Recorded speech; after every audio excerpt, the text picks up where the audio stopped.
అనగా ఒక ఊరిలో పచ్చని పల్లెటూరులో ఒక బాలుడు నివసిస్తూ ఉన్నాడు. బాలుడి పేరు హ్యాపీ. అతనికి జంతువులు అంటే చాలా ఇష్టం. ఒకరోజు హ్యాపీ స్కూల్ నుంచి ఇంటికి వెళ్తూ ఉంటే పక్కనే ఉన్న ఒక పొద నుంచి చిన్న కుక్కపిల్ల అరుపు హ్యాపీకి వినిపిస్తుంది. అప్పుడు హ్యాపీ అటువైపు వెళ్లి చూడగా ఒక కుక్కపిల్ల కాలు ఒక అట్టపెట్టెలో ఇరుక్కుని ఉండిపోవడం చూస్తాడు.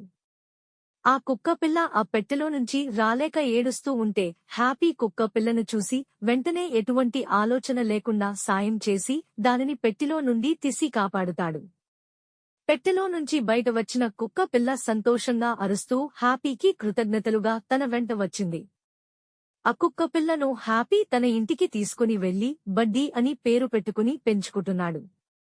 ఆ కుక్కకి హ్యాపీ చేసిన సాయం ఆ ఊరు మొత్తం తెలిసి హ్యాపీ చేసిన పనికి అందరూ మెచ్చుకున్నారు.